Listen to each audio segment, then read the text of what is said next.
Hey, what's up, everyone? This is Minnesota Mike back with you for another video. This is another one in my vlog series that I do through the Memphis Songwriters Association, breaking down songwriting and what has worked for various artists over the years to make popular songs, whether or not they were hits by my definition. So, in this latest kick, we've been talking about outdated visuals, things in songs that, are not necessarily super prevalent in society today, but the songs still more or less hold up. Last time we looked at Digital Get Down by NSYNC. I wouldn't necessarily say that holds up, but, still kind of worth talking about. So we talked about that particular song. We also looked at Kodachrome by Paul Simon, and then we started off talking about Payphone by Maroon 5. And that's kind of what got this started for me a little bit, the idea of outdated visuals. So Payphone by Maroon 5, I do want to point out that when I was looking at this, a lot of the things that popped into my head were, songs that were phone related. My mom pointed out Little Red Light by Fountains of Wayne.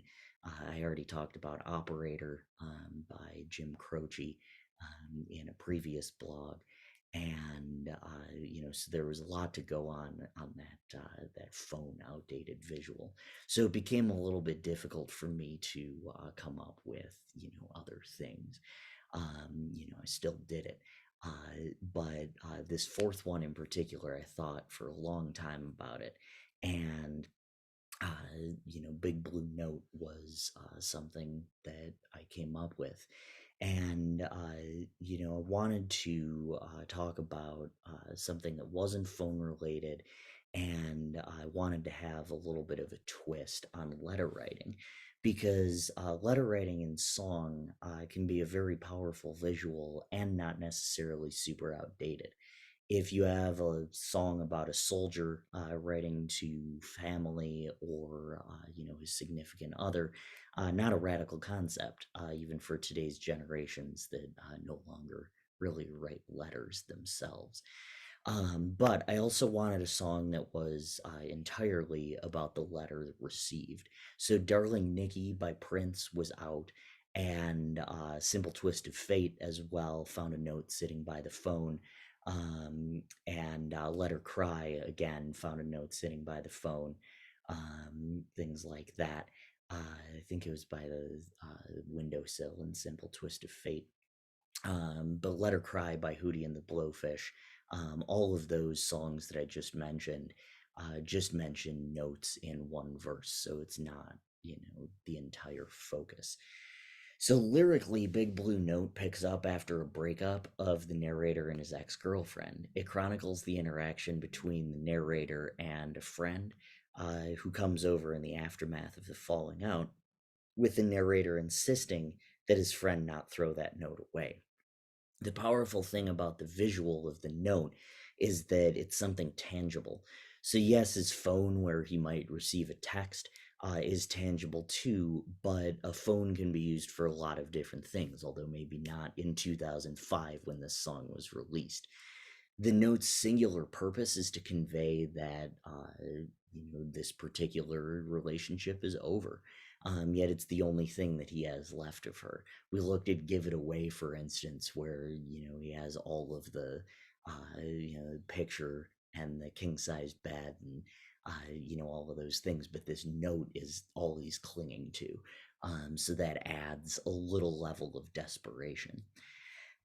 Even when he talks to his therapist, she tells him to tell her what he sees in the ink spots and only can see her big blue notes. It's just very powerful that everything comes back to that note. And as hard as it is to believe, just want to throw this out there, people still break up radical, I know.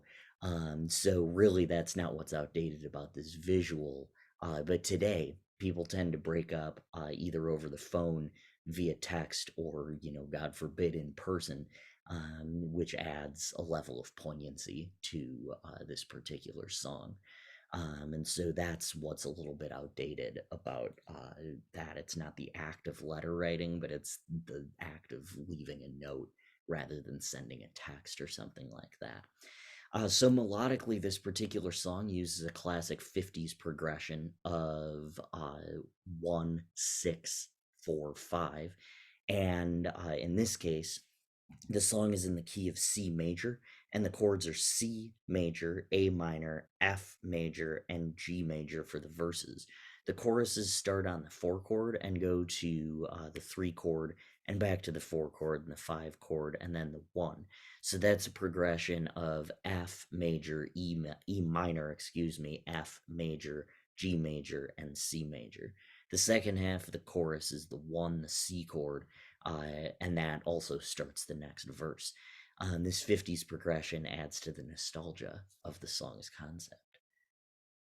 So, structurally, this particular song uses a verse, a chorus, verse, solo, chorus, verse format. The last verse, spoiler, sorry, sees the narrator standing on a cliff, and your first thought is, as the listener, especially since he said the only thing that's left to do for me is that he's going to jump off the cliff and end it. However, the song ends with him folding that big blue note into a paper airplane and tossing it over the cliff, thus ending him thinking about how she left him. Just shifting gears a little bit, when Rupert Holmes brought Escape the Pina Colada song to his producer, Jim Boyer, he was incredibly excited about the twist at the end, which, again, spoiler, where it was revealed that the narrator's wife was the one who put in the personal ad in the paper.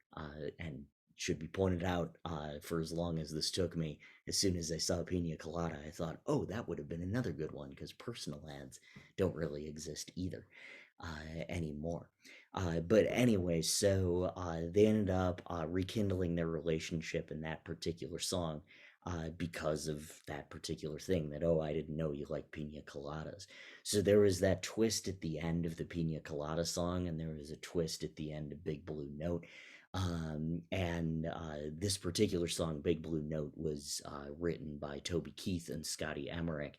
And just on a personal note, I really hope that they had a similar reaction when they came up with the third verse, because it's incredibly clever. It's not what you're thinking of. It's a really cool twist at the end. And so, I love it when songwriters get excited about the songs that they're putting out. And even if it's not a super personal song, if they, think, oh man, I'm really excited for, people to hear this twist.